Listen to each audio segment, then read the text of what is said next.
नमस्कार दोस्तों, नवरात्रि का पावन पर्व आते ही पूरे देश में भक्ति और आस्था का अद्भुत माहौल बन जाता है। इन 9 दिनों में मां दुर्गा के 9 रूपों की पूजा की जाती है और भक्त माता के मंदिरों में जाकर आशीर्वाद लेते हैं। अगर आप इस नवरात्रि किसी खास धार्मिक यात्रा की योजना बना रहे हैं तो देवभूमि उत्तराखंड आपके लिए एक बेहतरीन जगह हो सकती है। हिमालय की गोद में बसे इस राज्य में कई प्राचीन शक्तिपीठ और देवी मंदिर है, जहाँ नवरात्रि के दौरान भक्तों की भारी भीड़ उमड़ती है। आज हम आपको बताएंगे उत्तराखंड के 5 ऐसे प्रसिद्ध देवी के मंदिर जहां नवरात्रि के समय दर्शन करना बहुत शुभ माना जाता है। सबसे पहले बात करते हैं हरिद्वार के प्रसिद्ध मनसा देवी मंदिर की। यह मंदिर हरिद्वार में बिल पर्वत पर स्थित है और गंगा नदी के किनारे बसे इस पवित्र शहर का एक प्रमुख तीर्थ स्थल है। यहाँ पहुँचने के लिए 2 रास्ते हैं, एक पैदल यात्रा और एक दूसरा रोपवे वाला। रोपवे से जब आप ऊपर जाते हैं, हरिद्वार शहर और गंगा नदी का अद्भुत नज़ारा आपको दिखाई देता है। मां मनसा देवी को इच्छाओं को पूरा करने वाली देवी माना जाता है। मंदिर में एक पेड़ है जहां भक्त लाल धागा बांधते अपनी मनोकामना मानते हैं और मान्यता है कि इच्छा पूरी होने के बाद लोग वापस आकर इस धागे को खोलते हैं। नवरात्रि के समय यहाँ विशेष पूजा और भव्य सजावट की जाती है और हजारों भक्त दर्शन के लिए आते हैं। हरिद्वार में ही स्थित दूसरा प्रसिद्ध मंदिर माता चंडी देवी का मंदिर।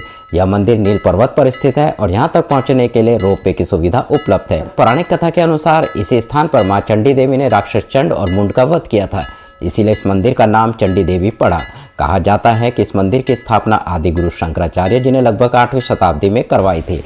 नवरात्रि के दौरान यहाँ भव्य मेला लगता है और भक्त दूर दूर से माता के दर्शन के लिए आते हैं। तीसरा प्रसिद्ध मंदिर है नैनीताल का नैना देवी मंदिर। यह मंदिर नैनी झील के किनारे स्थित है और यहाँ का वातावरण बहुत ही शांत और आध्यात्मिक माना जाता है। पौराणिक कथा के अनुसार जब भगवान शिव माता सती के शरीर को लेकर तांडव कर रहे थे, तब भगवान विष्णु ने अपने सुदर्शन चक्र से सती के शरीर के टुकड़े किए थे। मान्यता है कि माता सती की आंखें यानी नयन इसी स्थान पर गिरे थे, इसीलिए इस मंदिर का नाम नैना देवी पड़ा। नवरात्रि के दौरान यह विशाल मेला लगता है और पूरा नैनीताल माता की भक्ति में डूब जाता है। अब बात करते हैं उत्तराखंड के सबसे रहस्यमय और शक्तिशाली मंदिर में से एक धारी देवी मंदिर की। यह मंदिर अलकनंदा नदी के बीच एक चट्टान पर बना हुआ। यहाँ की प्राकृतिक सुंदरता भी बेहद अद्भुत है। स्थानीय लोगों का मानना है कि मां धारी देवी पूरे उत्तराखंड की रक्षक देवी है। एक खास बात यह कही जाती है कि इस मंदिर की मूर्ति को दिन में 3 अलग अलग रूप में दिखाई देती है, सुबह कन्या के रूप में, दोपहर युवती के रूप में और शाम को वृद्धा के रूप में। नवरात्रि के समय यहाँ विशेष पूजा और भजन कीर्तन का आयोजन होता है। अब बात करते हैं टिहरी गढ़वाल जिले में स्थित मां सुरकंडा देवी मंदिर की। यह मंदिर लगभग 10,000 फीट की ऊंचाई पर एक पहाड़ी पर स्थित है। यहाँ पहुँचने के लिए लगभग 2 किलोमीटर का ट्रैक करना पड़ता है और आप रोपवे से भी जा सकते हैं। लेकिन जब आप मंदिर तक पहुँचते हैं तो चारों तरफ दिखाई देने वाले हिमालय के बर्फ से ढके पहाड़ों का नज़ारा आपकी सारी थकान दूर कर देता है। पौराणिक मान्यता के अनुसार माता सती के सिर का हिस्सा इस स्थान पर गिरा था, इसीलिए इसे एक शक्तिपीठ भी माना जाता है। नवरात्रि के समय हजारों श्रद्धालु माता के दर्शन के लिए आते हैं।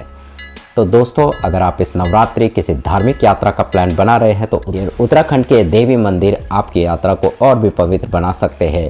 हिमालय की शांत वादियों में स्थित ये मंदिर न सिर्फ आस्था का केंद्र है, बल्कि यहाँ आने पर आपको एक अलग ही आध्यात्मिक ऊर्जा महसूस होती है। अगर आपको ये जानकारी पसंद आई हो दोस्तों तो वीडियो को लाइक करें, यात्रा विद आशीष चैनल को सब्सक्राइब करें और कमेंट में ज़रूर बताएं इस नवरात्रि आप किस देवी के मंदिर के दर्शन करना चाहेंगे। धन्यवाद दोस्तों और जय माता की।